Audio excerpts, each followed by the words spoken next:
Assalamualaikum warahmatullahi wabarakatuh. Waalaikumsalam warahmatullahi wabarakatuh. Oke, selamat pagi, salam sejahtera untuk kita semuanya. Waalaikumsalam warahmatullahi wabarakatuh. Puji dan syukur kehadirat Allah Subhanahu wa taala, Tuhan yang Maha Esa. Kita pada hari ini masih diberi kesehatan, keselamatan. Kita bisa bersama-sama di dalam suasana virtual, walaupun dalam suasana virtual yang penting tidak mengurangi makna daripada tujuan pembelajaran kita pada hari ini ya. Baik, Bapak Ibu sekalian, karena ini pertemuan pertama ya, karena pertemuan pertama begitu menggoda, selanjutnya terserah Anda. Jadi untuk pertemuan pertama kita akan berkenalan dulu ya. Tak kenal maka tak sayang, maka teman-teman kita akan berkenalan dulu sebelum kita memulai materi kita ya. Akan dimulai dari saya. Baik, teman-teman sekalian, kita masuk ke dalam agenda 3, peran dan kedudukan ASN ya. Perkenalkan, nama saya Isnaini Ramadan, teman-teman. Bisa panggil saya Isna. Lalu saya di Badan Pengembangan Sumber Daya Manusia Daerah sebagai Widya Iswara Ahli Madya. Kemudian teman-teman kalau mau silaturahim bisa langsung ada nomor handphone saya, kemudian alamat email, boleh mendeteksi di beberapa media sosial saya miliki ya. Ada Facebook, ada WhatsApp dengan nama yang sama dan ejaan yang sama ya. Jadi kalau misalnya teman-teman mencari saya di Facebook harus ejaannya sama ya. Pakai ejaan lama Isnaini Ramadan. Nah, seperti itu teman-teman ya. Jadi kita tidak perlu terlalu lama untuk berkenalan. Oke. Baik teman-teman sekalian, itu tadi berkenalan dari saya. Jadi ceritanya begini, teman-teman juga harus berkenalan.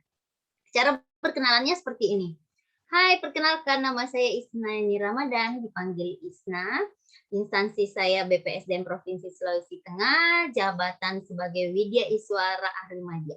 Suku saya suku Bugis. Hal yang menggambarkan tentang saya adalah orang yang sangat penyayang. Oke? Bisa? Oke. Kita mulai dari Reski dulu. Silakan Reski.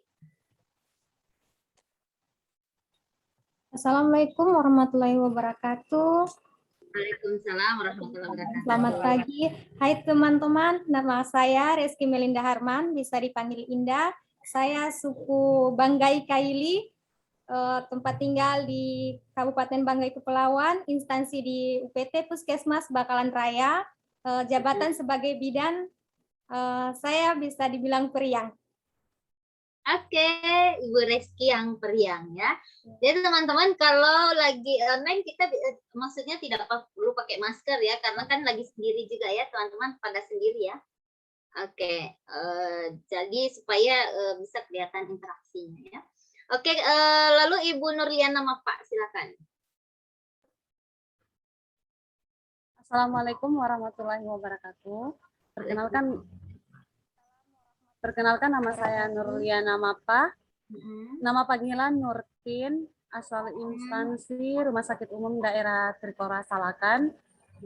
Saya profesinya ibu perawat, suku Bugis dan Bajo. Lalu alamat lengkap di Pagimana, cuman untuk sekarang di Salakan.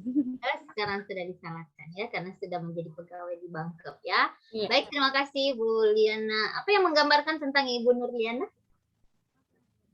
Sering ketawa Ibu. Oke, sering ketawa.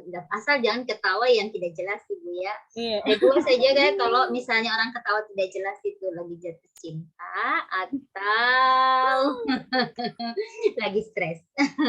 Baik, terima kasih Bu Nurliana. Terima kasih Ibu. Lalu Ibu Ria, silakan.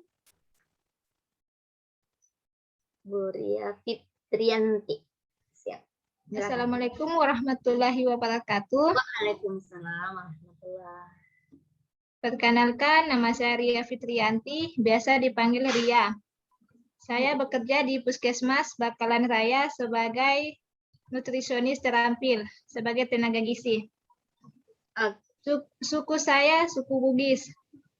Bugis apa, Bu Ria? Ya, Bugis Bu Ria. Sopeng, Bu. Oh, kampung dengan saya berarti. Ya, Bu ya. Topengnya di mana? Di kota atau di mana? Di Panincong, Bu. Oh, di Panincong. Oke. Sudah lama di Bangkok, baru pindah. Ikut orang tua di sini, Bu. Oh, jadi orang tua sudah merantau di situ ya, Bu Iya. ya? Oke, baik. Terima kasih. Oke, lalu apa yang menggambarkan tentang Bu Ria? Pendiam, Bu. Pendiam. Habis latsar ini sudah tidak pendiam lagi ya? Oke. Iya, Bu. Terima kasih. Maaf, semua ini adalah golongan 2 atau ada yang golongan 3 campuran? Golongan 2 semua. Golongan 2 semua, Bu. Oke, golongan 2 semua, Ibu. Oke. Lalu silakan Ibu Nika Dek Febriani. Halo teman-teman, perkenalkan nama saya Nikadek Febriani, bisa dipanggil Febri. Tempat tugas saya di Rumah Sakit Trikora Salakan sebagai bidan, suku Bali, asal dari Toili, Banggai. Toili, Banggai. Oke, baik Bu Kadek. Dipanggil siapa Bu Kadek tadi? Febri boleh Ibu. Febri. Oke, Bu Febri, apa yang menggambarkan tentang Bu Febri? Pendiam juga sih Bu. Apa dia ya? Kurang Yang bicara. lain dong, yang lain supaya beda dengan Ibu Ria. Apa dong? Apa ya? Yang tidak terlalu suka bicara Ibu kalau Kalau tidak penting, ya? Oke. Baik, terima kasih Bu Kadek. Lalu Bu Febri ya. Oke, lalu Bu Zenia. Zenia. Oke, silakan.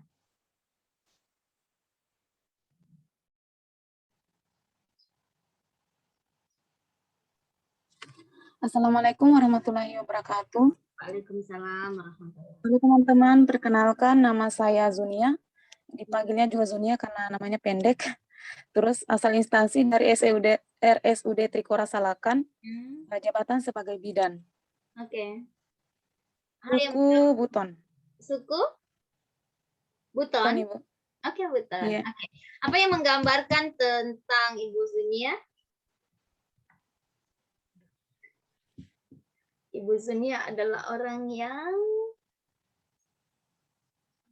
apa dong? Saya juga agak pendiam Ibu, cuma kalau lama-lama kenal baru bisa ribut. Oke. Orangnya introvert tapi masih bisa apa lagi namanya, kalau sudah kenal sudah bisa berinteraksi ya Bu ya. Oke Bu Zunia, makasih. Lalu Ibu Novita, silakan. Halo teman-teman, perkenalkan nama saya Novita, biasa dipanggil Vita, bekerja di RSUD Trikora Salakan, suku tinggal di Salakan. Suku Saluan. Saluan ya. Apa yang menggambarkan tentang Ibu Novita?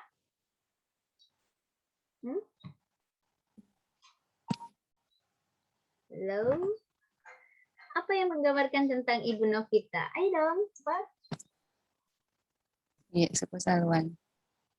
Suku tadi sudah sayang. Sekarang apa yang menggambarkan? Silakan. Pendiam juga Ibu. Ay, kenapa semua pendiam? Yang lain, apa dong?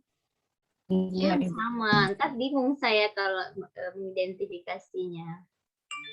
Lihat, siapa lagi? Itu sih Ibu. Apa Vita? Pendiam Ibu. Pendiam. Baik. Iya. Oke. Lalu Ibu Elvira, silakan. Ibu Elvira Ambado. Oke, silakan.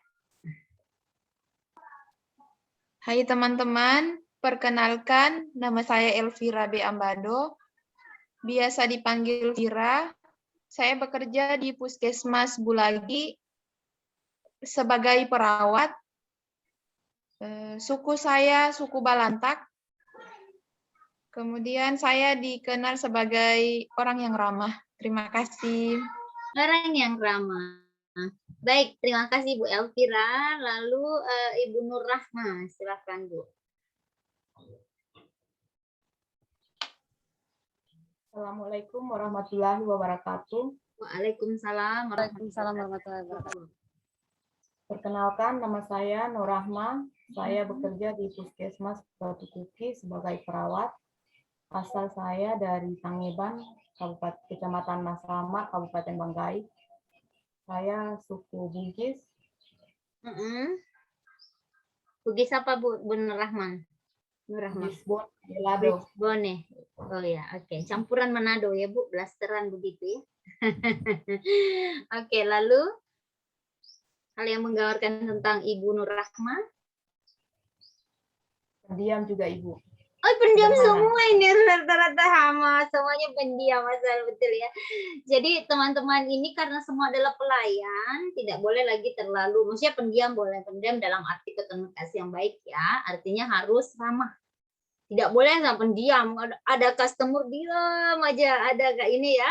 Nah, karena kita ini semua adalah pelayan masyarakat. Begitu masuk menjadi PNS, tidak boleh lagi terlalu pendiam ya, nanti ditanya baru ngomong ya, nggak bisa. Jadi kalau kita jadi pelayan, begitu orang datang, mari Bu, selamat siang, bisa dibantu ya.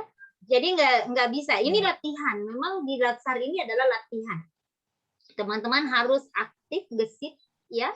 Nah itu jadi pendiam itu sebenarnya bukan tidak bagus ya, tetapi kita harus lebih mengeksplor diri, penuh percaya diri, dan selalu siap melayani. Ya, karena ini adalah profesi pilihan kita ya. Oke, baik. Terima kasih Ibu ya. Lalu Ibu Siti Hadijah Lanangmu, begitu ya. Oke, silakan Bu Siti. Hai teman-teman, perkenalkan nama saya Siti Hadijah Lanangu, asli Banggai Kepulauan, suku sesuai marga saya, suku Buton Banggai. Terus saya kerja di Puskesmas Sinanggung Utara sebagai bidan. Hal yang menggambarkan saya itu, saya orangnya supel, suka bergaul, tapi agak panikan, Bu.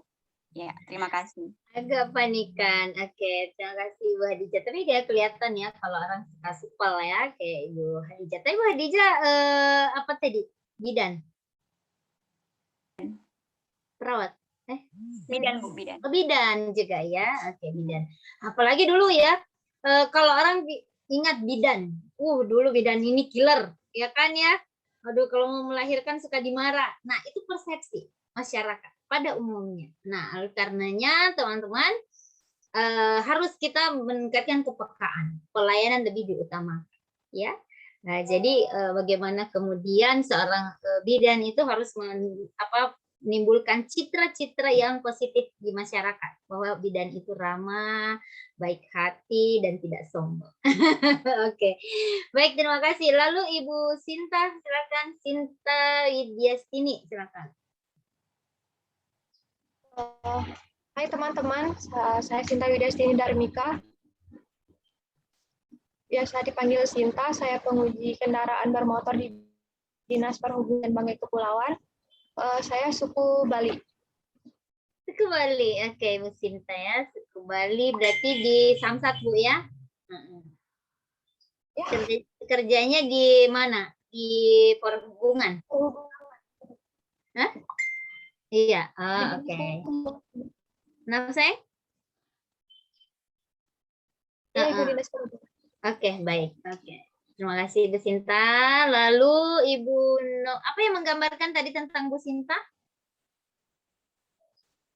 Ceria, Ibu, suka ketawa. Ceria, asik ya, karakternya ceria, cantik ya. Oke, baik. Silakan Ibu Novita, silakan. Sudah, Ibu. Novita tadi sudah? Sudah. Oh ya? Oh, saya tidak buat. Tadi berarti langsung turun ke bawah. Ibu Zunia tadi sudah, semuanya sudah ya? Oke, baik. Teman-teman, untuk agenda 1 kemarin yang di kelompok sini siapa? Agenda 1 yang pertama. Pak Said. Pak Said, Bu. Said. Lalu agenda 2? Ibu Agustina. Agustina. Nah, oke, baik teman-teman sekalian, kita masuk di agenda 3 terkait dengan apa, teman-teman? Peran apa? Agenda Peran dan kedudukan ASN. Iya, peran dan kedudukan PNS ya.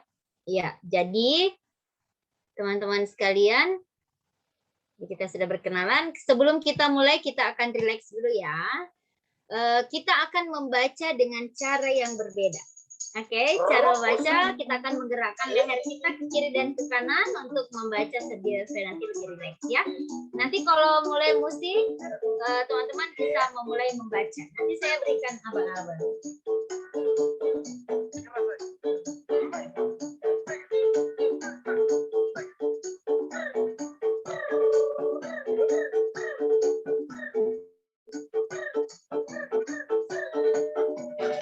Oke, silakan leher kiri, silakan dibaca. Kita melihat ke komputer berjam-jam setiap hari. Facebook lengkap Dibaca. Kita tidak melatih Kita tidak pernah istirahat untuk melatih otot leher kita. Kelihatannya susah sekali hari ini untuk meninggalkan internet. Dokter memberikan peringatan, tapi kita tidak peduli. Terlalu malas orang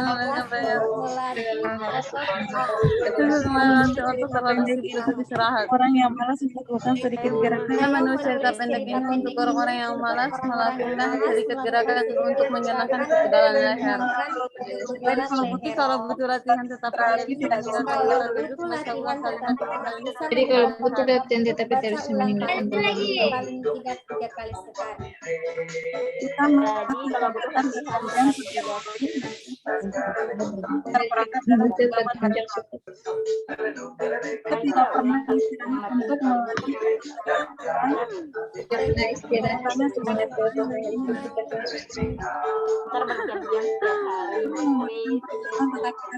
Bukan peringatan kita tidak perlu terlalu malas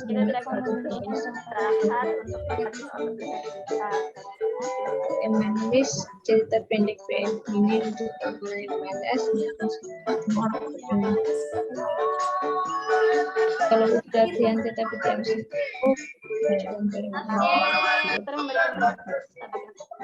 Baik, teman-teman, terima kasih. Itu tadi adalah latihan melakukan suatu kegiatan-kegiatan yang berbeda dari biasanya. Itu masih keterkaitan dengan inovasi ya, teman-teman. Jadi tadi bagaimana kita melakukan sesuatu dengan tidak, maksudnya kita bisa membaca dengan cara yang berbeda. Kemudian tadi kita juga bisa menjadikannya olahraga. Kemudian itu bisa juga menghibur kita. Nah, jadi teman-teman nanti pada saat kita mengaktualisasikan diharapkan juga Bapak Ibu bisa melakukan perubahan-perubahan pada unit kerjanya masing-masing, ya. Nah, jadi teman-teman sekalian keterkaitan mata pelatihan bahwa setiap pelatihan agenda 1, agenda 2, agenda 3 itu memiliki keterkaitan, ya. Keterkaitan yang satu sama lainnya itu saling berkaitan. Ya. Jadi kalau untuk agenda 1 itu teman-teman akan mengidentifikasi beberapa isu-isu ya terkait dengan isu kontemporer. Nah, seperti isu-isu korupsi, kemudian seperti isu apa lagi, teman-teman? Kemarin yang dipelajari di isu kontemporer? Hah? Terorisme, lalu apa lagi? Proxy war, pencucian uang. Nah, semua itu adalah bagaimana kita mampu menganalisis isu-isu kontemporer dan bisa menjadi agen perubahan untuk tidak menjadi seseorang yang juga ikut serta di dalam misalnya berita hoax, kemudian kita juga ikut serta dalam korupsi. Nah, itu mengkanter dari situ.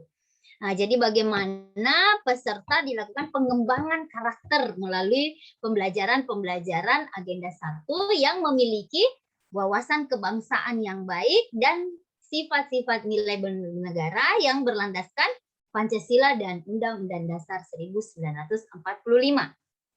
Ya, itu untuk keterkaitan agenda 1. Nah, sementara untuk keterkaitan agenda 2 adalah bagaimana teman-teman mampu untuk menginternalisasikan nilai-nilai dasar PNS di dalam penyelenggaraan kegiatan kerja Bapak Ibu Ibu-ibu sekalian ya. Nah, jadi bagaimana kemudian menginternalisasikan nilai akuntabilitas, kemudian nasionalisme, etika publik, komitmen mutu, anti korupsi, dan kemudian nanti nilai-nilai ini setelah kita lakukan beberapa tapisan isu, kemudian ada beberapa solusi, maka kita akan buatkan kegiatan-kegiatan. Nah, kemudian kegiatan itulah yang diinternalisasikan nilai aneka. Nah, lalu untuk nilai peran dan kedudukan, ini adalah diambil dari nanti menjadi sumber atau scan isu dari nanti aktualisasi yang akan teman-teman buat. Nah, jadi nanti isu pelayanan publik, bagaimana mengidentifikasi isu pelayanan publik, bagaimana mengidentifikasi manajemen ASN, dan bagaimana mengidentifikasi whole of government. Coba sebut semua dulu sama-sama ya. Whole of government. Jadi nanti jangan ada yang salah-salah sebut ya. Whole of government. Ya. Whole of government. Ya, oke. Jadi teman-teman nanti harus bisa diawali dulu dengan cara menyebutnya saja, juga harus jangan sampai keliru ya. Nah, jadi banyak yang baca whole itu menjadi wall, ada yang baca macam-macam ya, tapi pengertiannya sebenarnya keseluruhan, yaitu kalau cara membacanya whole. Jadi W-nya tidak kedengaran dibaca. Ya, whole of government. Nah, lalu isu-isu yang ada pada pelayanan publik, manajemen ASN, whole of government itulah yang dibuatkan gagasan kreatif untuk menyelesaikan masalah-masalah yang terjadi di instansi kita, atau ada gap atau kesenjangan yang ada di organisasi kita, itulah yang diselesaikan melalui identifikasi isu dari peran dan kedudukan ASN. Dan ini juga peran dan kedudukan ASN, teman-teman harus tahu apa hak dan kewajiban teman-teman untuk menjadi PNS, kemudian bagaimana kedudukan teman-teman jadi PNS. Nah, ini akan kita bahas tuntas di agenda 3. Ya, teman-teman sekalian, ada 6 level ranah kognitif. Ya, ranah kognitif ini adalah kemampuan manusia. Jadi ini tahap-tahap kemampuan yang akan dicapai pada tujuan pembelajaran. Teman-teman, untuk C1 itu ada remembering, mengingat. Jadi ada materi, ada modul yang teman-teman pelajari, teman-teman harus mengingat dan memahami. Itu semua sudah didapatkan di MOOC. Apa MOOC, teman-teman? Masih ingat? MOOC, apa itu? Ayo, MOOC? Yang kemarin dipakai untuk manajemen learning-nya. Untuk apalagi namanya pembelajaran awal. MOOC, ayo. Masih? Ayo. Jangan sampai tidak ada yang tahu. Sudah digunakan tidak tahu panjangnya. Massive Open Online Course. Ya, Massive Open Online Course. Nah, Massive Open Online Course itu kami mengharapkan bahwa peserta sudah di ranah understanding. Ya, karena itu sudah dibaca, teman-teman harus punya ingatan terkait apa yang sudah teman-teman baca di MOOC. Lalu understanding, memahami. Ya, karena di situ sudah ada modul, sudah ada bahan tayang, semuanya sudah ada. Ya, sisa untuk tugas saya Widya Iswara hanya di C3 dan C4-nya sampai ke evaluating. Ya. Nah, jadi teman-teman sekalian, kita akan membahas dulu apa yang, atau saya akan mengkonfirmasi apa yang teman-teman baca di MOOC. Ya. Nanti baru sebelum itu baru kita masuk pada analisis. Oke? Saya stop share dulu. Silakan teman-teman, saya mulai dulu dari Ibu Reski. Ibu Reski, apa yang sudah Ibu baca di MOOC atau apa yang Ibu sudah pahami di MOOC yang sudah dibaca terkait peran dan kedudukan ASN? Silakan Ibu Reski terlebih dahulu. Yang sudah saya dapat dari MMOC, yaitu di mana ada hak dan kedudukan ASN, yang di mana hak ASN itu mendapatkan gaji, mendapatkan promosi, serta cuti, dan jaminan kesehatan, serta perlindungan. Kemudian juga ASN ada memiliki 3, yaitu di mana sebagai pelayanan publik, kebijakan publik, dan perekat dan pemersatu bangsa. Kemudian ada juga kewajiban ASN, yang di mana ASN wajib menjalankan tugas dan fungsi yang telah diberikan oleh pemerintah di tempat instansi dia bekerja, kemudian melakukan kebijakan, serta melakukan kebijakan yang telah diberikan oleh pemerintah. Kemudian ada setia dan taat dalam melakukan pekerjaan berdasarkan Pancasila dan Undang-Undang Dasar. Terima kasih, Bu. Oke, itu ya. Apapun, ini kan ilmu sosial ya, teman-teman. Apapun yang kita pahami, itulah yang kita pahami. Ya, kalau di ilmu sosial itu tidak ada benar salah. Jadi teman-teman tidak usah khawatir. Sampaikan saja apa yang sudah dipahami. Oke, dan apa yang sudah diingat dari apa yang sudah dibaca di MOOC ya. Oke, lalu Ibu Nurliana silakan. Baik Ibu, di sini di agenda 3 yang saya pahami mengenai pelayanan publik, manajemen ASN dengan WOG. Yang pertama yaitu pelayanan publik, di mana pelayanan publik ini kita harus melayani keperluan orang lain, baik masyarakat maupun organisasi itu, dengan memperhatikan kepuasan mereka. Terus kita harus melayani dengan penuh secara profesional, kemudian sesuai dengan etika, kemudian manajemen ASN itu kita harus manajemen ASN itu merupakan pengelolaan ASN untuk menghasilkan pegawai ASN yang profesional dan bekerja sesuai dengan etika profesinya. Kemudian ada juga bentuk-bentuk etiket. Di sini ada etiket berbicara, etiket duduk, kemudian itu Ibu. Kalau etiket mungkin di pelayanan publiknya maksudnya ya Bu ya? Ya, karena kan ada etika ya, juga di agenda 2, kemudian ada juga etika dan etiket di agenda 1 ya? Iya, pelayanan publik. Oke, baik. Terima kasih Bu Nurliana. Lalu Ibu Ria Fitrianti, silakan.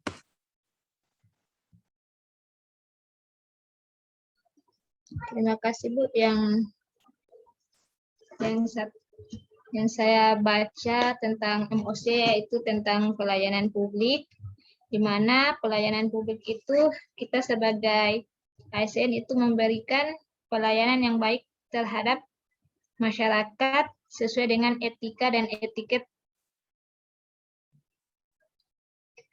Terus kalau yang tentang manajemen ASN yaitu kita sebagai aparatur sipil negara itu melaksanakan kebijakan itu sesuai perintah dari pimpinan.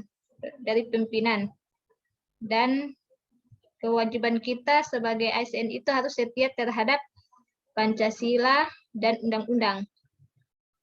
Nah, terus kalau tentang WOG itu tentang penyatuan antara pemerintah tentang pemerintahan. Itu Bu yang saya pahami Bu. Terima kasih, cuma sedikit. Ya, terima kasih Bu. Terima kasih Bu Ria. Lalu Bu Febri silakan.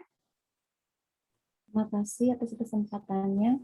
Yang saya dapatkan dalam MOOC pada materi peran dan kedudukan ASN, yaitu di mana ASN ini terbagi menjadi 2, yaitu PNS dan juga P3K, di mana yang menjadi perbedaannya PNS itu menerima hak, gaji, tunjangan, dan fasilitas, cuti, jaminan pensiun dan jaminan hari tua, perlindungan, dan pengembangan kompetensi. Perbedaannya dengan P3K, di mana P3K mendapatkan itu semua tetapi tidak mendapatkan jaminan pensiun dan jaminan hari tua. Kemudian peran PNS peran ASN itu ada 3, yaitu sebagai pelaksana kebijakan, kemudian perekat dan pemersatu bangsa, serta sebagai pelayan publik. Kemudian itu saja Ibu untuk manajemen ASN. Terima kasih Bu Febri. Lalu silakan Ibu Zunia.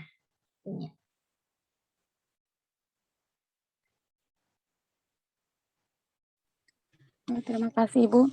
Kalau yang saya ketahui dari yang saya baca dari OMOC, yang saya masih ingat itu dari yang pertama dari manajemen ASN itu ada hak dan kewajiban. Haknya itu ada yang mendapatkan gaji, cuti, kemudian untuk meningkatkan kompetensi,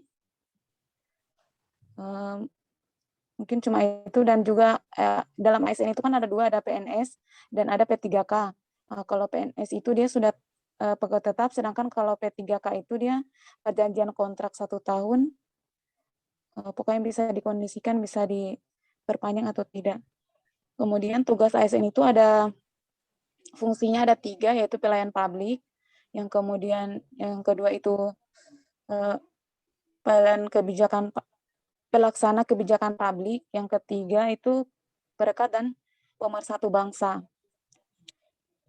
Kemudian yang pelayanan publik itu kita memberikan pelayanan harus harus memberikan kepuasan kepada pasien atau pelanggan yang kita berikan pelayanan. Yang whole of government saya sudah tidak ingat Ibu. Terima kasih. Oke, terima kasih. Lalu Ibu Sinta, silakan.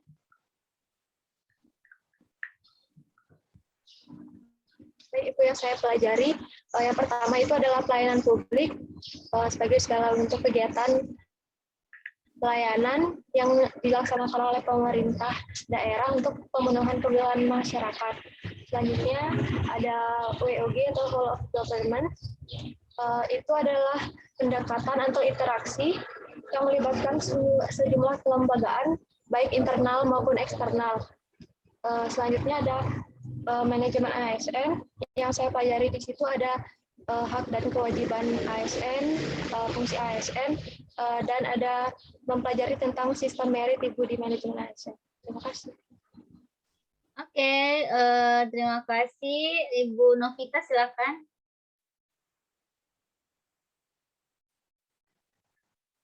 Ya, terima kasih yang sudah pelajari itu dalam peran ASN sebagai perencana, pelaksana, dan pengawas penyelenggara tugas pemerintah. Kemudian tugas ASN melaksanakan kebijakan, memberikan pelayanan publik, mempererat persatuan dan kesatuan Republik Indonesia. Kemudian perilaku pegawai ASN yaitu melaksanakan tugas dengan jujur, bertanggung jawab, dan berintegritas tinggi. Kemudian melaksanakan tugas dengan cermat dan disiplin. Kemudian melayani dengan sikap hormat, sopan, dan melaksanakan tugas sesuai peraturan perundang-undangan. Saja Ibu. Oke, baik. Terima kasih. Lalu Ibu Siti Hadijah ya, Hadijah, silakan. Ya, terima kasih. Yang saya masih ingat tentang manajemen ASN itu, ASN itu terbagi atas 2, yaitu PNS dan juga pegawai PNS atau pegawai negeri sipil dan pegawai pemerintah dengan perjanjian kerja atau P3K. Kemudian di situ ada kedudukan PNS itu sebagai aparatur negara yang menjalankan kebijakan yang dibuat oleh instansi. Kemudian kalau tugas peran itu sebagai perencana, pelaksana, dan pengawas tugas-tugas pemerintahan yang diemban kepadanya serta tidak bebas dari praktik KKN. Kemudian kalau tugasnya itu ada pelaksana kebijakan publik, kemudian memberikan pelayanan publik yang profesional dan mempererat persatuan dan kesatuan bangsa. Kemudian kalau haknya itu ada menerima gaji, tunjangan dan fasilitas, kemudian cuti, kemudian yang ketiga ada pengembangan kompetensi, perlindungan. Kalau PPPK itu hampir sama, tapi tidak ada fasilitas dan juga tunjangan hari tua. Kemudian lagi kewajiban ASN itu setia dan taat kepada Pancasila, Undang-Undang dan NKRI serta pemerintahan. Kemudian menjalankan tugasnya dengan penuh profesional dan tidak diskriminatif. Itu Ibu. Terima kasih. Oke, baik. Terima kasih Bu Dija ya. Lalu Ibu Elvira. Terima kasih. Yang saya pahami pada di MOOC itu pelayanan publik merupakan suatu rangkaian kegiatan memenuhi kebutuhan warga negara, baik kebutuhan pelayanan barang, jasa, ataupun pelayanan administratif. Kemudian manajemen ASN merupakan pengelolaan ASN untuk menjadikan pegawai ASN yang profesional, memiliki nilai dasar etika profesi, bebas dari intervensi politik dan bersih dari KKN atau korupsi, kolusi, dan nepotisme. Terima kasih. Oke, terima kasih Bu Elvira. Lalu Ibu Nur Rahma, silakan. Terima kasih Bu. Yang saya ketahui pada saat pembelajaran MOOC tentang manajemen ASN itu menekankan pada pengaturan ASN agar bisa mendapatkan ASN yang unggul dan profesional, dan kedudukan ASN itu ada 2, P3K dan juga PNS. Yang membedakannya hanya satu, yaitu tidak mendapatkan tunjangan pensiun hari tua untuk yang P3K, dan sistemnya perjanjian kontrak. Kalau seorang ASN juga harus mengetahui fungsinya, yaitu sebagai pelayan publik, pelaksana kebijakan publik, dan perekat dan pemersatu bangsa. Kemudian dalam manajemen ASN juga terdapat hak dan kewajiban ASN, kode etik ASN, dan kode perilaku ASN.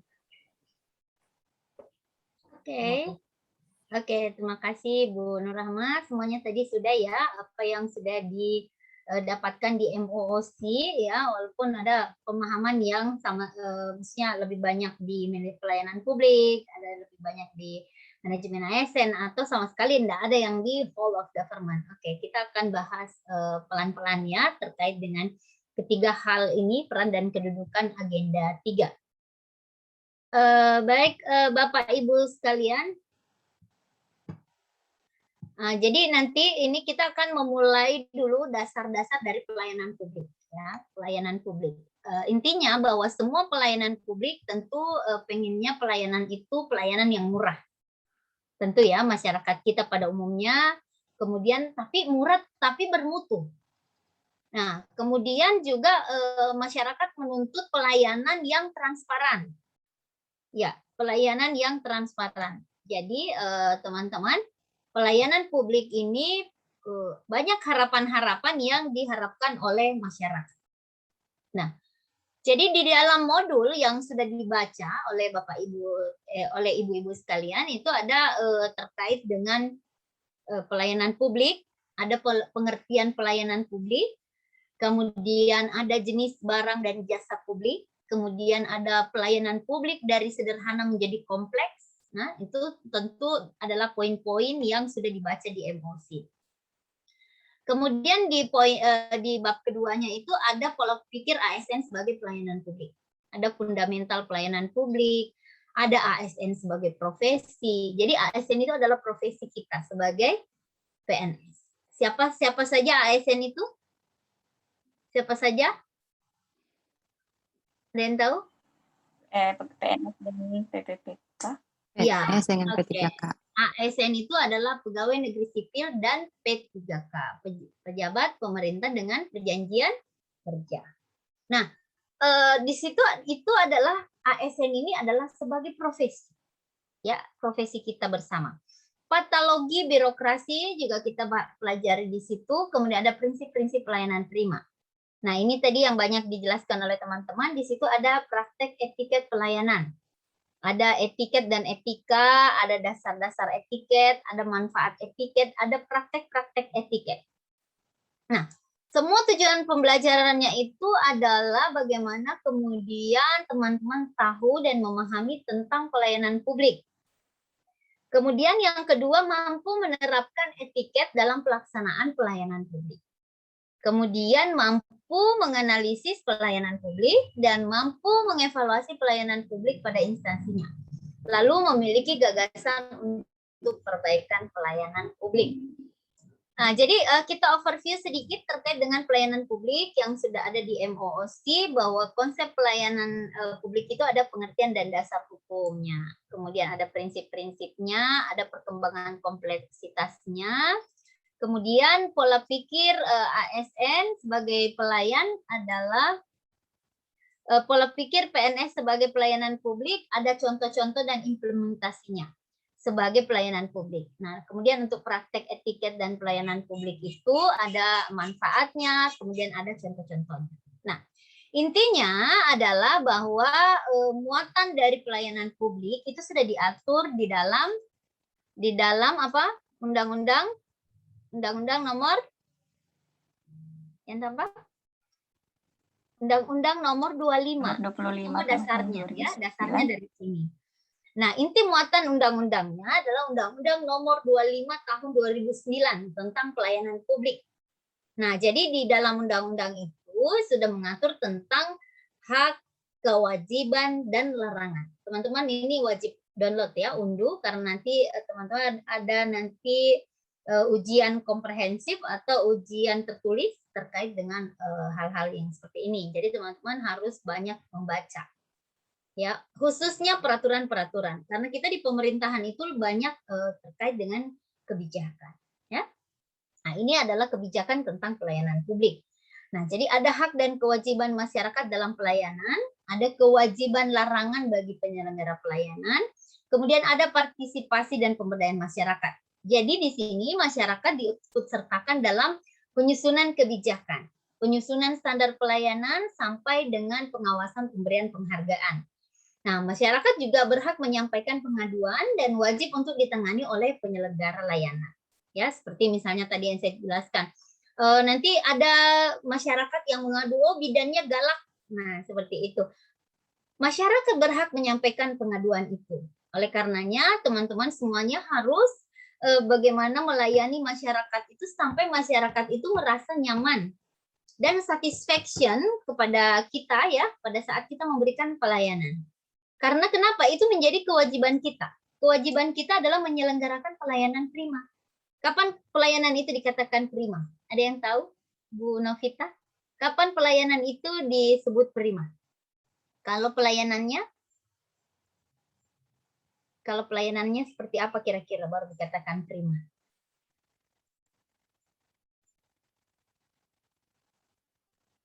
Halo? Masyarakat puas dengan hasil pelayanan kita. Iya, betul. Masyarakat puas dan ya intinya kepuasan seperti ini. Ketika apa yang kita lakukan melebihi dari standarnya, maka itu adalah prima. Ya, maka penyelenggara ini itu pasti prima. Karena pelayanan misalnya pelayanan itu biasanya dalam standarnya itu biasa 1 hari dilaksanakan. Tapi kalau karena kita ingin membantu masyarakat kita lebih cepat, kita bisa menyelenggarakan pelayanan itu hanya misalnya 2 jam. Nah, itu berarti kita melaksanakan pelayanan yang prima. Ya, artinya tidak semua standarnya kita lakukan, tetapi kita bisa mempercepat apabila itu bisa kita lakukan.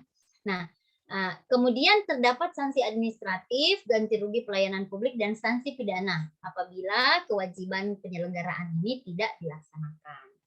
Nah, jadi teman-teman misalnya kita melakukan pungli di kantor ya, di pelayanan teman-teman, maka kita bisa kena sanksi pidana atas hal itu.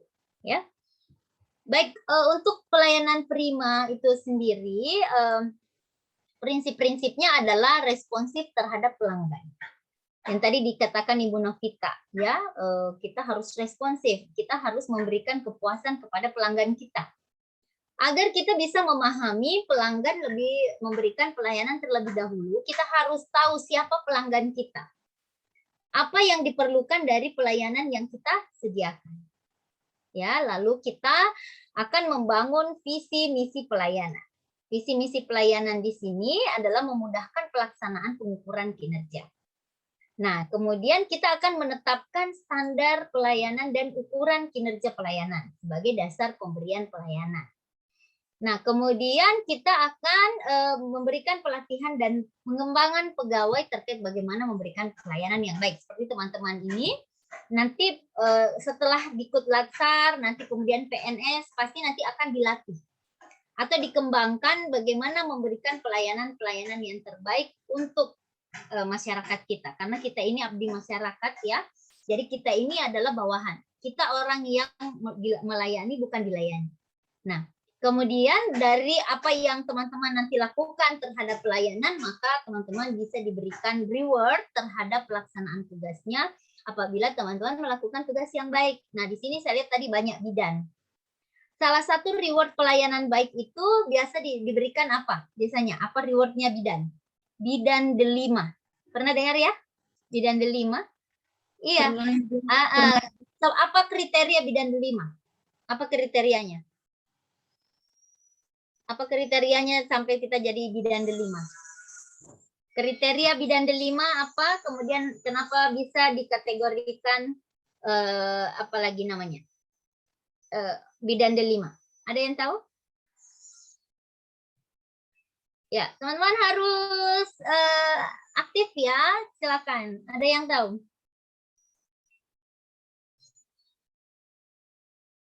Ini kan profesi teman-teman, jadi harus tahu apa.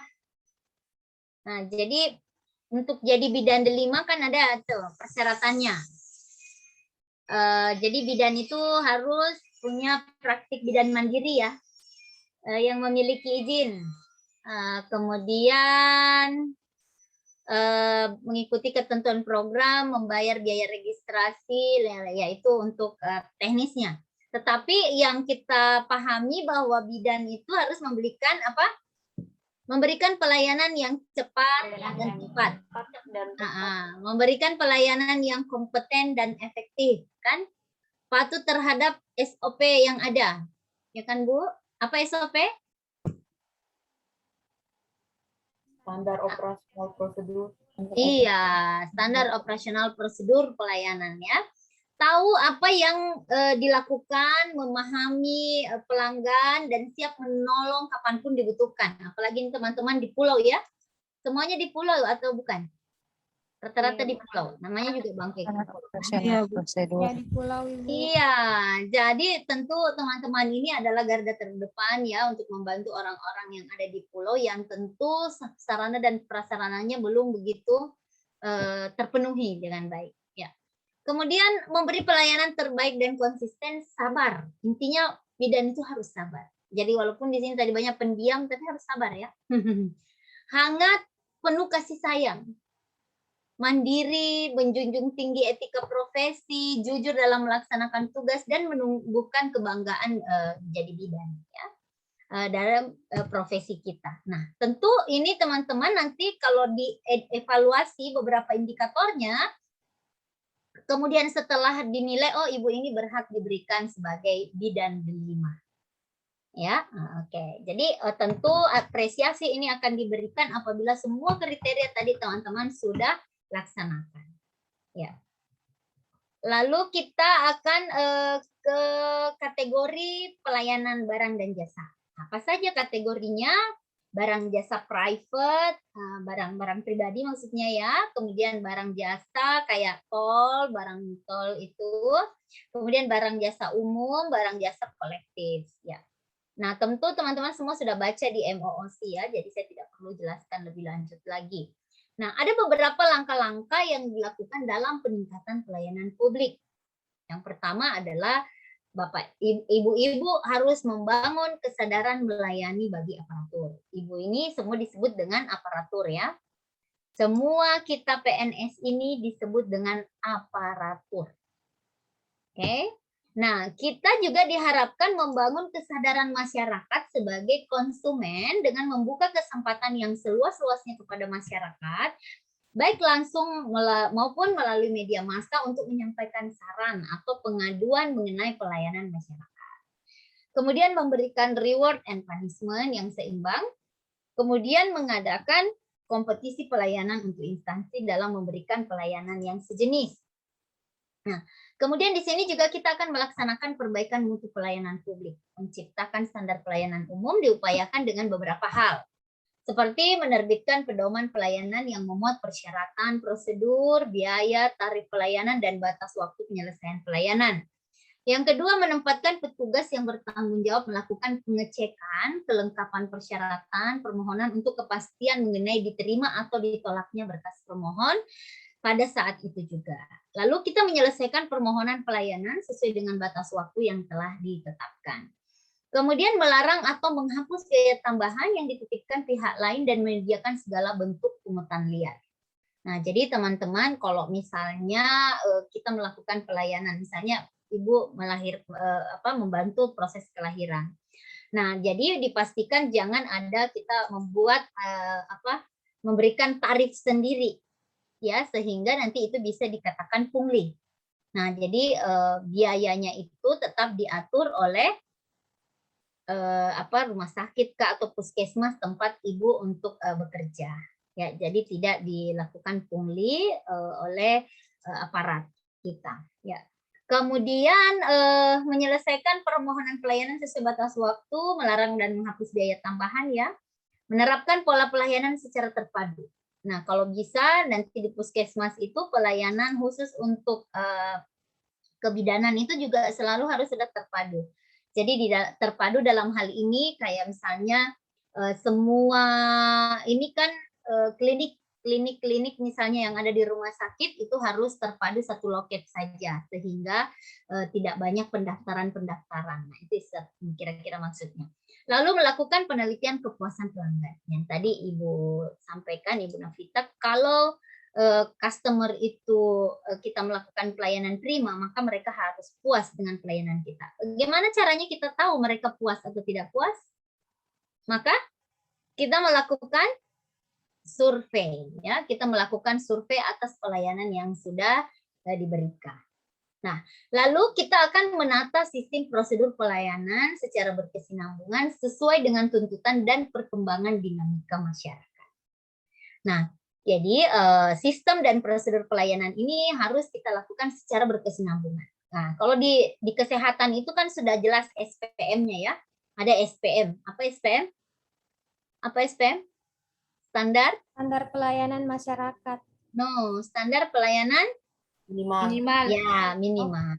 Artinya layanan dasar masyarakat, ya. Layanan dasar masyarakat. Nah, layanan dasar masyarakat itu apa saja? Ada kesehatan, pendidikan, sandang pangan, papan. Nah, itu semua disebut dengan pelayanan minimal masyarakat, kebutuhan dasar masyarakat. Nah, itu yang utama yang menjadi prioritas pemerintah untuk melakukan pelayanan pada masyarakat, khususnya kebutuhan dasar dari masyarakat kita. Nah, maka itulah yang harus kita lakukan secara berkesinambungan sesuai dengan standar SPM yang sudah ditentukan. Nah, tentu juga dengan perkembangan dinamika masyarakat, dalam hal ini kebutuhan masyarakat. Jadi kalau masyarakat membutuhkan apalagi namanya kebutuhan-kebutuhan yang mendesak, maka kita harus melakukan pelayanan untuk menetapkan kebijakan-kebijakan sehingga bisa menjaga masyarakat kita sejahtera, sehat, berpendidikan, dan seterusnya. Nah, jadi teman-teman, untuk pelayanan publik itu sendiri nanti ada beberapa klasifikasinya, ya. Yang pertama adalah pelayanan administratif. Nah, yaitu pelayanan yang menghasilkan berbagai bentuk dokumen resmi yang dibutuhkan oleh publik. Misalnya apa? Kartu keluarga, lalu apa lagi? Ya, kalau KTP sudah dalam bentuk barang, ya. Nah, kemudian apalagi namanya surat-surat, ya, surat keterangan apa, yang itu adalah pelayanan administratif. Nah, kalau barang dan jasa, barang dulu, pelayanan yang menghasilkan bentuk jenis barang yang digunakan oleh publik. Barang apa saja itu? Nah, seperti KTP itu sudah dalam bentuknya barang, pelayanan barang. Membutuhkan KTP untuk pelayanan, ya, KTP, SIM. Kemudian barang lagi yang apa yang dihasilkan oleh kita, nah itu adalah yang berwujud barang, maka itu adalah pelayanan yang menghasilkan yang digunakan oleh pelayanan publik atau gedung-gedung terminal, nah itu adalah pelayanan barang ya. Kemudian ada pelayanan jasa. Nah di dalam misalnya kayak di gedung kita ada jasa-jasa, misalnya jasa kayak tadi kendaraan bermotor ya. Pajak kendaraan bermotor di situ menghasilkan berbagai jasa yang dibutuhkan oleh publik. Nah, kemudian ada pelayanan regulatif, yaitu pelayanan melalui penegakan hukum dan peraturan perundang-undangan maupun kebijakan publik yang mengatur sendi-sendi kehidupan masyarakat. Nah, jadi misalnya kita butuh surat keputusan apa tentang apa. Nah, itu adalah pelayanan regulatif. Jadi lalu ada beberapa prinsip-prinsip pelayanan publik. Pelayanan publik itu harus sederhana. Pelayanan publik itu tidak boleh berbelit-belit. Tidak boleh teman-teman nanti, oh ini kalau memberikan informasi, oh ini dari sana baru ke sana lagi. Ya, jadi kalau perlu teman-teman langsung antar. Ya, itu namanya kesederhanaan. Nah, dan juga pelayanan itu butuh kejelasan. Masyarakat butuh kejelasan. Bagaimana waktu pelayanannya, kemudian berapa biayanya, siapa yang akan melaksanakan. Nah, itu semua orang butuh kejelasan terkait dengan itu. Kemudian apa manfaatnya bagi mereka, siapa yang melaksanakan apa kualifikasi dari yang melakukan pelayanan. Nah, itu masyarakat harus tahu. Nah, lalu di sini juga ada kepastian waktu. Ada akurasi, ada keamanan, dan ada tanggung jawab. Ada kelengkapan sarana dan prasarana, ada kemudahan akses. Intinya adalah pelayanan publik itu mudah kita akses. Nah, jadi kalau misalnya nanti teman-teman mau bangun aplikasi itu harus mudah diakses. Tidak boleh tidak boleh berbelit-belit, tidak boleh susah, semua orang harus bisa mengakses. Seperti mudahnya kita mengakses kayak Gojek, Grab, ya. Kemudian Traveloka, nah itu maksudnya seperti itu. Kita harus kemudahan mengakses sesuatu itu dengan mudah, tidak sulit ya. Jadi tidak butuh lama, mereka bisa mensosialisasikan ya, karena ini bisa menjadi apalagi habit, semua orang akan menggunakan hal yang sama. Nah makanya kita harus membuat sesuatu itu harus dengan mudah. Lalu kedisiplinan, kesopanan, dan keramahan. Nah lalu ada kenyamanan. Nah, ini sudah berdasarkan prinsip-prinsip ini sumbernya dari keputusan Permenpan nomor 63 tahun 2003 tentang prinsip-prinsip pelayanan publik. Baik, lalu kita masuk lagi ke whole of government. Sekali lagi sebutkan. Whole of government. Whole of government. Ya, jadi adalah whole of government ini. Nah, di whole of government teman-teman sudah apalagi namanya membaca terkait dengan whole of government ini. Ada konsep dari whole of government. Kemudian di dalamnya ada pengertian whole of government, kemudian alasan mengapa perlu whole of government, dan ada prinsip-prinsipnya. Nah, itu di modul ya. Kemudian ada penerapan dalam pelayanan yang terintegrasi. Faktor yang mempengaruhi pelayanan publik, kemudian ada persyaratan penerapan whole of government dalam pelayanan publik, kemudian ada tantangan penerapan whole of government dalam pelayanan publik. Nah, itu penerapannya yang terintegrasi. Lalu ada best practice. Nah, ada contoh penerapan WOG di Indonesia dan di luar negeri. Kemudian ada e-government pada penerapan whole of government. Nah, kemudian ada pembelajaran yang didapat dari best practice. Nah, kemudian ada implementasi dalam perspektif kebijakan Republik Indonesia. Yang pertama adalah penyelenggaraan pembangunan pusat dan daerah, ada penyelenggaraan pembangunan lintas sektor, dan ada pengelolaan ASN yang berorientasi whole of government. Nanti ini semua dalam nanti pertemuan selanjutnya, lalu saya berikan contoh-contoh implementasinya yang real ya. Oke. Ini baru saya sampaikan dulu dasar-dasarnya saja. Baik, Bapak Ibu, Ibu-ibu sekalian, bahwa di whole of government itu tadi saya sudah jelaskan bahwa ada beberapa poin-poin yang dibahas ya. Ada best practice-nya, indikator hasil belajarnya itu nanti Bapak Ibu harus bisa menjelaskan konsep dari whole of government. Lalu menjelaskan bagaimana penerapan whole of government dalam pemberian pelayanan yang terintegrasi. Lalu bagaimana menganalisis best practice penerapan WOG dalam pemberian pelayanan yang terintegrasi. Nah, jadi tadi ada yang tahu, oh Bu, saya belum mempelajari ya terkait dengan WOG. Nah, jadi WOG itu adalah sebuah pendekatan yang mengintegrasikan upaya kolaboratif. Nah, jadi misalnya upaya kolaboratif ini seperti ini. Misalnya kita ada proyek untuk membangun rumah sakit di kepulauan, maksudnya di luar pulau, di pulau yang terpencil, ya. Nah, untuk membangun rumah sakit itu tidak hanya menjadi kewenangan daripada dinas kesehatan, tetapi untuk membangun jalan menuju ke sana itu dibutuhkan kerjasama dengan dinas PU. Ya, lalu kalau kita nanti ke sana tentu butuh transportasi, maka dibutuhkan kerjasama dari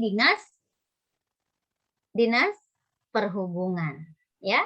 Nah, iya, nanti untuk membangun rumah sakitnya juga pasti butuh dengan PU untuk bangun, ya. Kemudian nanti untuk manajemennya dan perhitungannya, oh pasti nanti butuh konsultan keuangan dan seterusnya. Nah, itulah disebut dengan kolaboratif instansi pemerintah. Bahwa di dalam suatu pekerjaan atau urusan, itu tidak bisa dilakukan sendiri-sendiri. Tentu perlu ada upaya-upaya kolaboratif di dalamnya. Nah, jadi juga dikenal sebagai kolaborasi, kerjasama antar instansi, antar aktor pelayanan dalam menyelesaikan suatu masalah pelayanan. Ya, jadi kalau misalnya pelayanan, kita kan kalau ini Bu susah, di sana belum ada klinik bersalin di tempat terpencil tempat saya bertugas. Maka aktor-aktor pelayanan ini harus memikirkan semua itu, bukan hanya sekedar bangun klinik, tetapi bagaimana membangun sinergitas antara instansi-instansi yang terkait yang sesuai bidangnya masing-masing, ya. Nah, jadi menurut IPSC adalah agen layanan publik bekerja lintas batas untuk mencapai tujuan bersama. Dan sebagai respon terpadu pemerintah terhadap isu-isu tertentu. Nah, sama dengan pelayanan Laksar ini ya, Laksar ini. Laksar ini adalah CPNS ini terintegrasi. Semua kurikulumnya sama, ya, di seluruh Indonesia semua kurikulumnya sama, ya, semua kurikulumnya sama, semuanya sama. Jadi apapun yang diajarkan di Sulawesi Tengah juga diajarkan di Jakarta, sama, ya. Itu namanya ASN yang terintegrasi. Nah, supaya kenapa tujuannya sama? Nah, ini untuk merespon bahwa ada isu-isu tertentu yang harus kita laksanakan secara nasional, maka kita juga harus menggunakan aplikasi yang teman-teman gunakan ini ya, Kolabjar ini, secara terintegrasi mengintegrasikan semua LMS itu Learning Management System-nya, kemudian ada MOOC-nya. Nah, untuk kita bisa pencapaian tujuan pembelajaran dan itu dilaksanakan secara masif, ya. Makanya namanya Massive Open Online Course, ya. Nah, secara masif digunakan bahwa dilakukan secara terintegrasi di seluruh Indonesia. Itu adalah contoh-contoh sebenarnya dari respon-respon pemerintah terhadap isu-isu. Ya.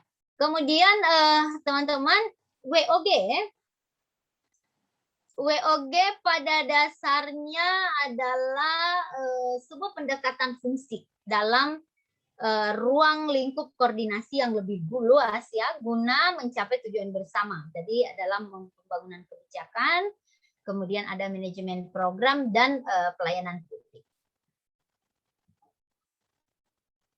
Oke, ada yang mau bertanya dulu? Sebelum saya lanjut, ada pertanyaan? Kalau tidak ada pertanyaan, saya lanjutkan. Oke, jadi untuk mewujudkan konsep whole of government, maka satu tujuan pada isu-isu penting pemerintahan itu harus kita laksanakan secara bersama-sama. Nah, jadi mengapa perlu whole of government? Karena yang pertama adalah mendorong publik untuk berkinerja good governance. Apa itu good governance? Pernah mendengar? Tata kepemerintahan yang baik. Seperti apa konsepnya? Ada yang tahu? Whole of government itu, good governance. Good governance, kepemerintahan yang baik. Kepemerintahan yang baik adalah melibatkan antara pemerintah dengan masyarakat itu sendiri dengan pihak swasta atau pihak usaha. Ya, untuk mendorong apa? Mendorong publik untuk berkinerja dengan baik. Jadi bukan hanya kita saja. Oleh karenanya teman-teman mungkin biasa melihat ada pengadaan-pengadaan yang di pihak ketigakan oleh swasta. Nah, itu semua adalah dorongan publik untuk mendorong good governance, bahwa ada penglibatan masyarakat di dalam pengelolaan pemerintahan. Ada keberagaman, kemudian ada ego sentral, ada sosialisasi, dan ada perkembangan teknologi dan informasi. Baik, teman-teman sekalian. Jadi contoh-contoh seperti WOG ini biasanya kita lihat pada proses pendaftaran ya. Proses pendaftaran di BPJS kan ada ya. Nah, kemudian itu sudah terintegrasi semua sistemnya. Bagaimana peserta melakukan pendaftaran, kemudian nanti dikasih nomor kode pendaftaran. Nah, kemudian kita lakukan pembayaran melalui kode kantor pos, ATM, lalu kita pengambilan kartu BPJS kita. Nah, kan seperti itu kira-kira. Ini ada beberapa persyaratan. Nah, ini disebut juga pengintegrasian. Kalau dulu kita itu mendaftar dulu, lama baru keluar kartunya, ya. Kalau sekarang semua diintegrasikan sistemnya sehingga untuk mendaftar BPJS tidaklah sulit untuk sekarang ini. Oke, untuk WOG ada pertanyaan dulu? Ada? Kalau tidak ada, langsung lanjut lagi kita ke manajemen ASN. Oke, lalu untuk manajemen ASN, ya, overview terkait dengan ada Ibu Siti Hadijah, silakan.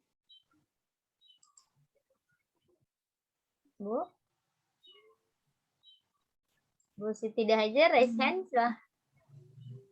Apa yang Ibu? Ya. Ya, Ibu, saya masih kurang mengerti tentang pentingnya WOG ini nanti untuk aktualisasi kita, Bu. Untuk jadi itu, nanti saya belum terlalu paham. Oke. Jadi nanti untuk WOG nanti itu sesi selanjutnya ada sesinya. Ya, Bu ya.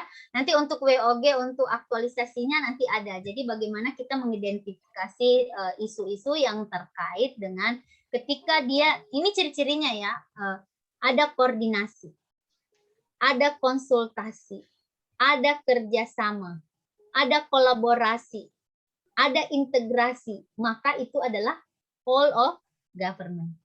Bisa ya Bu ya? Bisa dipahami? Konsultasi dengan mentor, itu berarti isunya whole of government, keterkaitannya. Ada kerjasama, ada koordinasi dengan rekan kerja terkait dengan misalnya program, maka itu adalah whole of government. Ya, ada kolaborasi program di Posyandu, maka itu disebut dengan whole of government. Ya, kemudian ada pengintegrasian layanan. Ya, jadi semua layanan bila jadikan satu pintu dalam satu Posyandu terpadu, maka itu disebut dengan whole of government. Bisa ya, Ibu paham maksudnya? Ibu Siti? Iya, bisa, Bu. Oke. Nah, nanti kita akan lebih lanjut ke sana di sesi selanjutnya. Oke, Bu ya. Baik. Ibu-ibu sekalian, jadi ada overview-nya, ada teman-teman sudah tentu membaca di MOC, ada ketentuan umum tentang Undang-Undang Aparatur Sipil Negara. Itu diatur dalam pasal 1 sampai 54 dan 108 sampai 141. Banyak sekali. Ini dulu peraturan ini terpisah-pisah, Bapak Ibu, Ibu-ibu sekalian. Dulu ada Undang-Undang 53 pisah aturannya. Jadi terpisah-pisah aturan. Kemudian ada PP nomor 10 dulu tentang pernikahan. Dulu ada tentang cuti. Itu beda-beda semua ketentuannya. Nah, sekarang ketentuan untuk undang-undang ASN ini sudah diintegrasikan menjadi satu nanti dalam peraturan pemerintah nomor 11 tahun 2017 ya. 2017 dulu baru dilakukan perubahan di PP nomor 17 tahun 2020. Jadi ketentuan-ketentuan ini semua sudah terintegrasi dalam suatu aturan. Kalau dulu pisah-pisah Ibu. Jadi kita bingung kalau mau cari aturan tentang perceraian, ada yang mau cari tentang pengembangan. Nah, itu dulu terpisah-pisah aturannya. Nah, dengan adanya aturan baru sekarang bahwa semua manajemen PNS diintegrasikan dalam suatu kebijakan ya. Nah, itulah yang kita bahas hari ini ya. Jadi ketentuan umumnya dalam Undang-Undang ASN ini diatur tentang asas-asas dari aparatur sipil negara. Ada prinsip dari aparatur sipil negara, ada nilai dasarnya, ada kode etik dan kode perilaku ASN. Nah, kemudian ada jenis dan status kedudukannya. Kemudian ada fungsi dan tugas dan peran daripada ASN itu sendiri. Kemudian ada jabatan ASN. Ada hak dan kewajiban ASN, ada kelembagaan, dan ada sistem merit. Nah, tentu peraturan ini turunan terkaitnya tidak saling bertentangan. Ya. Nah, kemudian turunan dari Undang-Undang ASN nomor 5 ini, maka di dalamnya dituangkan menjadi atau turunannya menjadi peraturan pemerintah nomor 11 tahun 2017. Nah, di dalamnya itu ada penyusunan dan penetapan kebutuhan ASN. Kemudian ada pengadaan ASN, kemudian ada pangkat dan jabatan, ada pengembangan karir, ada pola karir, promosi, mutasi, kemudian ada penilaian kinerja, ada penggajian tunjangan, penghargaan, disiplin dan pemberhentian, ada jaminan pensiun dan jaminan hari tua, dan ada perlindungan. Nah, kemudian berdasarkan kebutuhan terkait dengan manajemen talenta, maka diaturlah kembali menjadi atau dilakukan pembaharuan berdasarkan peraturan pemerintah nomor 17 tahun 2020. Jadi yang paling pertama yang sekarang yang digunakan sekarang ini adalah peraturan pemerintah nomor 17 tahun 2020 terkait dengan manajemen talenta. Ya, nah, jadi teman-teman bisa melihat perubahannya di mana. Ya, nanti bisa di download ya, di beberapa internet sudah ada peraturan pemerintah nomor 11 dan ini wajib untuk ASN, wajib download ya. Apalagi untuk CPNS yang belum memahami apa yang menjadi hak dan kewajibannya. Ada di dalam PP nomor 11 ya tahun 2017. Kemudian disempurnakan dengan peraturan pemerintah nomor 17 tahun 2020. Saya ulang-ulang terus ini karena supaya teman-teman nanti harus download, supaya tahu semua apa yang harus kita lakukan dan tidak boleh kita lakukan. Ya. Nah, untuk manajemen P3K, jadi ada juga diatur sama ya di Undang-Undang ASN itu. Kemudian ada turunannya peraturan pemerintah nomor 49 tahun 2018. Ya, jadi semuanya sama aturannya dengan Undang ASN kecuali manajemen P3K tidak diberikan jaminan pensiun dan jaminan hari tua. Hanya itu saja. Karena kita diangkat dalam jabatan pegawai negeri sipil kalau mereka diangkat sebagai penyelenggara negara saja ya. Nah, sehingga mereka tidak punya NIP kalau kita punya NIP ya. Nah, oleh karenanya manajemen P3K ini nantinya tetap mendapatkan hak yang sama terhadap gaji dan tunjangan, hanya saja mereka tidak mendapatkan jaminan pensiun dan jaminan hari tua. Ya, teman-teman sekalian, kita lihat di modul yang sudah dibaca ya. Modul yang sudah dibaca itu ada tentang kedudukan, peran, hak dan kewajiban kode etik ASN. Kedudukan ASN, hak dan kewajiban ASN, ada kode etik dan kode perilaku, ini sudah ada semua di modul di MOOC. Kalau teman-teman masih bisa buka ya, yang dari MOOC silakan dibuka kembali. Ada konsep sistem merit dalam pengelolaan ASN, ada konsep sistem merit, ada kelembagaan dan jaminan sistem merit dalam pengelolaan ASN. Kemudian ada mekanisme pengelolaan ASN, ada manajemen PNS.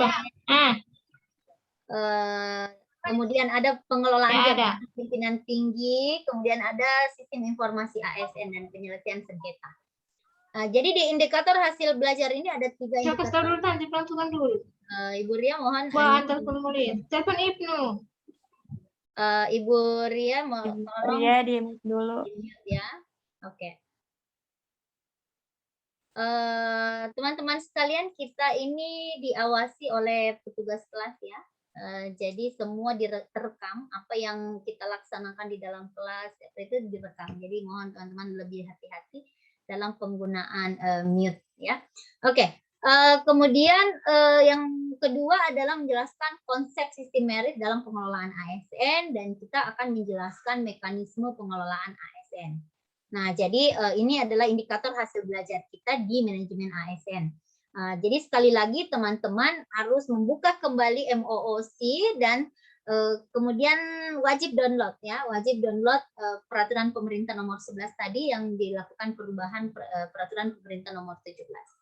Karena ini sangat penting untuk teman-teman tahu kedudukan, peran, dan hak kewajiban kita, kode etik, dan kode perilaku kita sebagai aparatur sipil negara. Ya, lalu teman-teman sekarang ini efektivitas birokrasi sudah mulai membaik ya, sehingga kita harus melakukan perbaikan-perbaikan di segala bidang. Nah, jadi peran dan kewajiban kita selaku ASN, kita lihat dulu ada beberapa perbandingan-perbandingan seperti yang saya sampaikan tadi, bahwa kalau kita pegawai ASN adalah sebagai CPNS ini adalah pegawai negeri sipil. Kemudian ada 2 juga, nanti teman-teman sudah sampaikan bahwa pegawai pemerintah dengan perjanjian kerja. Jadi profesi ASN itu ada 2 pelaku aparatur di dalamnya. Yang pertama ada pegawai negeri sipilnya, kemudian ada pegawai pemerintah dengan perjanjian kerja. Nah, kemudian kedudukan ASN. ASN berkedudukan sebagai unsur aparatur negara yang menjalankan kebijakan yang ditetapkan oleh pimpinan instansi pemerintah, serta harus bebas dari pengaruh dan intervensi semua golongan dan partai politik. Ya. Jadi kita pegawai ASN, baik PNS atau P3K, berkedudukan sebagai unsur aparatur negara. Ya, yang tadi saya sudah sampaikan bahwa kita ini disebut semua dengan aparatur negara yang menjalankan semua kebijakan yang sudah ditetapkan oleh pimpinan. Apa peran kita? Nah, ini juga peran ini sering ditanyakan di apabila kita ikut ujian ya, ujian sering ditanya, apa peran ASN? Ya, jadi peran ASN di sini adalah perencana, pelaksana, pengawas penyelenggaraan tugas umum pemerintah dalam pembangunan nasional melalui pelaksanaan kebijakan dan pelayanan publik yang profesional, bebas dari intervensi politik, serta bersih dari praktik kolusi dan nepotisme. Apa tugas kita? Melaksanakan kebijakan yang dibuat oleh pembina kepegawaian. Siapa pembina kepegawaian di daerah? Siapa? Siapa pembina kepegawaian? Bupati. Bupati. Iya, Bupati. Bupati adalah pembina kepegawaian yang apalagi yang ada di daerah.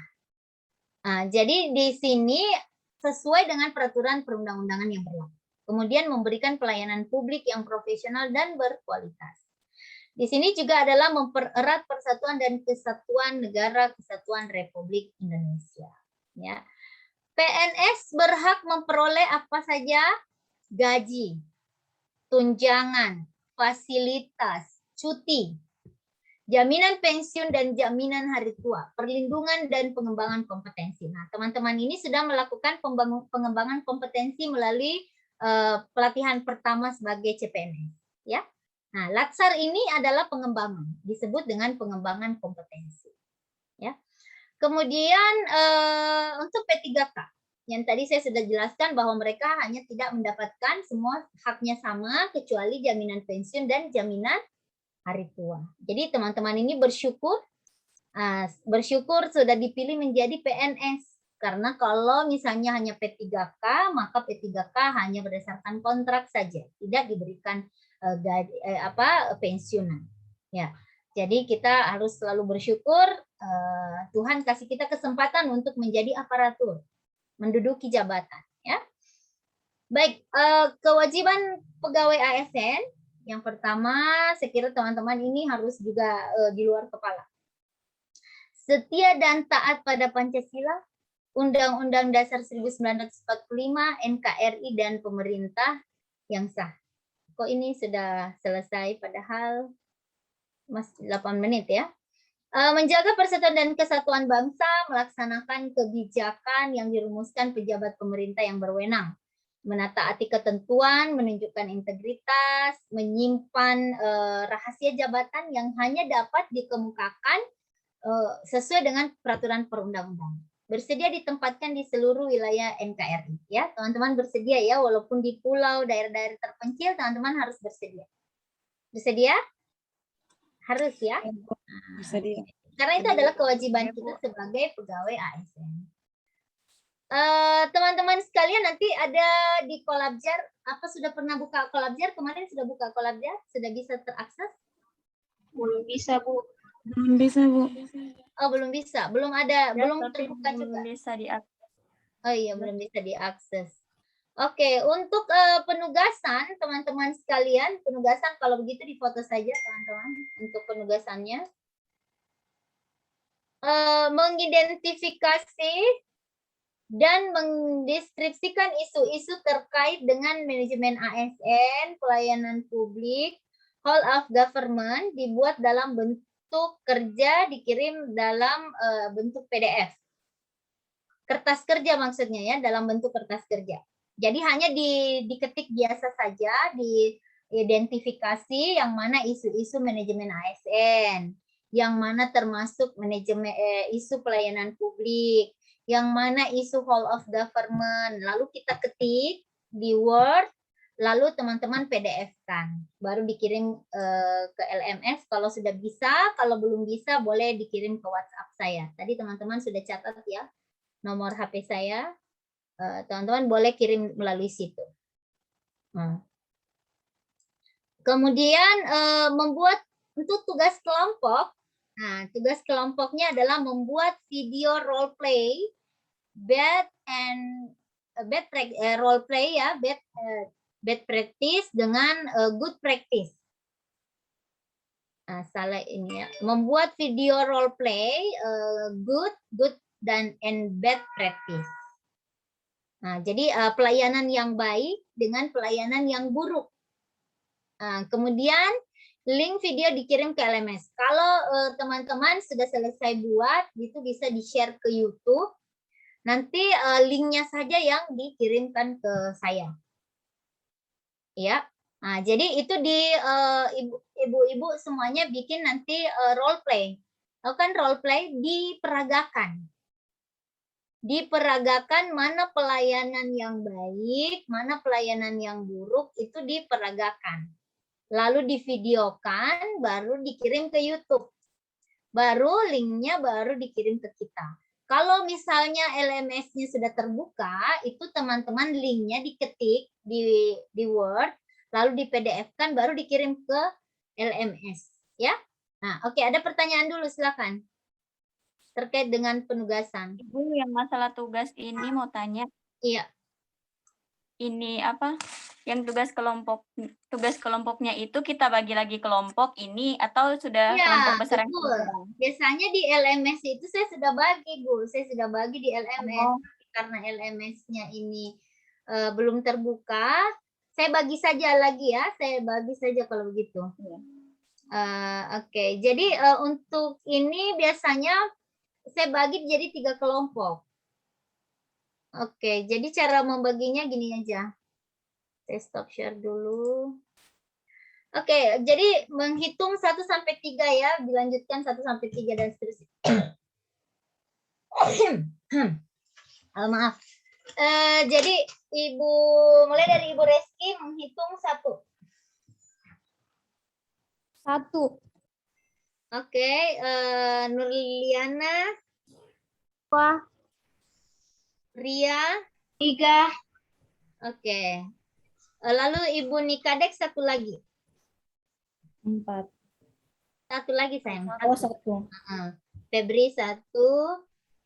Lalu Ibu Sunia 2 ya? Ya, 2. Ibu Sunia 2. Ibu Elvira 3 ya? Elvira. Lalu Ibu Sinta satu lagi. Kemudian Novita 2. Novita 2. Kemudian Nur Rahma 3. Nur Rahma 3 ya, Bu? Ibu Sinta tadi 1, Ibu Novita 2, Nur Rahma 3. Lalu kembali lagi 1, Ibu Siti Hadijah. Siti. Kemudian sudah ya. Berarti kelompok 1 4 orang. Jadi kelompok 1 Rizky, Febri, Sinta, Ibu Dija. Ya.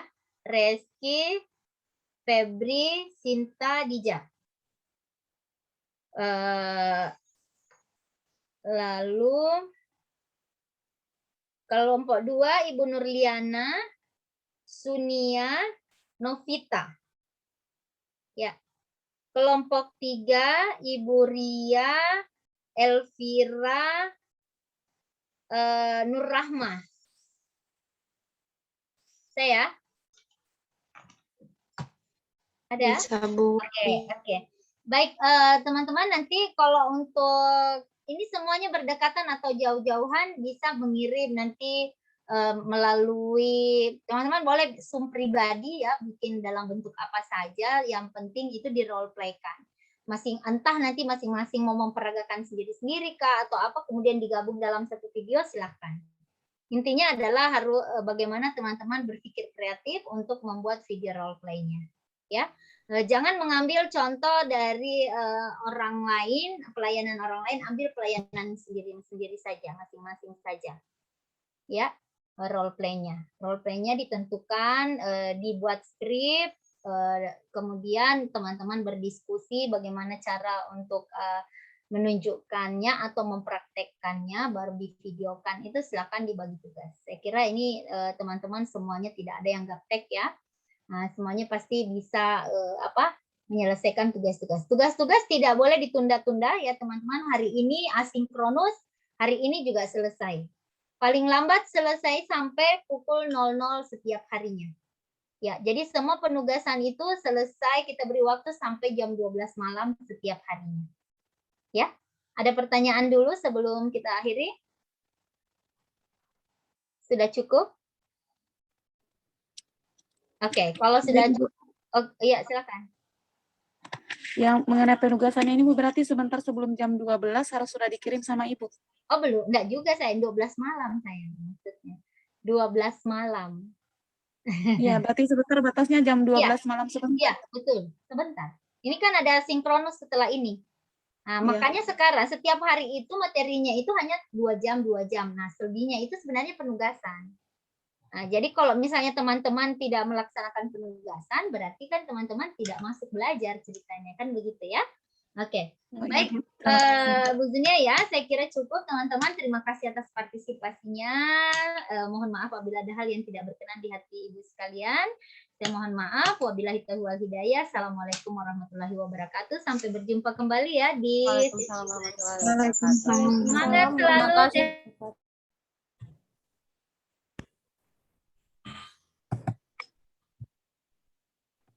Kalau belum bisa. Saya izin Bu Isna. Iya, siap. Saya sampaikan ketua kelompok ya. Kedua nanti saya kirim ya bahannya. Oh iya. Ini dengan tugasnya tidak khusus kelompok saya. Ya. Oke.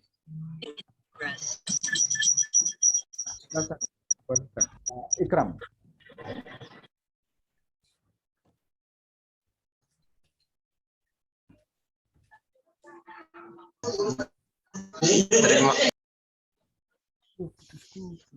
Terima kasih pada Bapak Ibu WI telah memberi materi pada pagi hari ini. Sebelum kita akhiri pertemuan kita pada pagi hari ini, kita berdoa dulu. Ibu Reski, silakan Bu, laporan.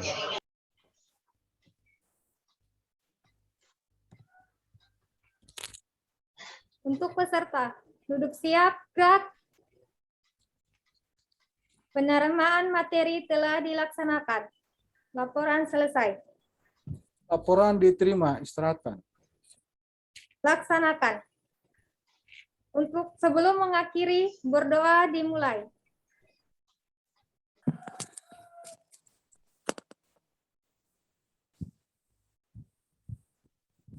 Berdoa selesai. Untuk peserta, istirahat di tempat, gerak.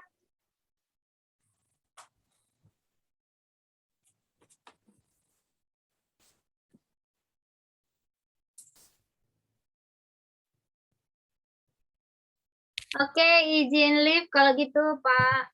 Saya Pak Wahab, sampai jumpa Pak. Oke, saya mau ke kantor. Iya. Ya. Terima kasih. Ikram, Pak Ikram. Mana Pak Ikram? Ya, Pak Ikram. Oke. Iya Pak, terima kasih. Ya, tolong Pak, ya. Ketua kelompok 2, mana ketua kelompok 2? Sebelum saya Ketua kelompok 2 siapa? Ini Pak saya. Nining. Oh, Ibu Nining. Ya, nanti Ibu Nining kan ada nomor HP saya. Coba kontak ke saya, HP saya ya. Iya Pak. Oh, tadi belum sempat direkord tadi. Ya. Karena saya mau cat juga. Atau dicatat. Dicatat aja Pak. 0812 0812 9072 90 Pak. 9072 Siap. 9693 ya. 9693. Nanti dicek kalau di LMS Kolabjar sudah ada. Nah, tapi saya antisipasi ya, sebentar ini saya langsung kirim. Nanti tugasnya nanti teman-teman sampaikan ya besok. Ya. Saya kirim sekarang. Jadi tolong di nomor saya tolong dikontak supaya Pak Ikram. Terima kasih Pak Ikram. Saya mohon maaf ada gunakan waktu.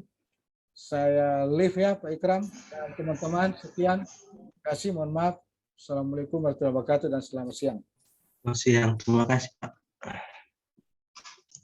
Waalaikumsalam. Waalaikumsalam warahmatullahi wabarakatuh. Ya, buat teman-teman sekalian, berhubung kita sudah selesai, saya akhiri.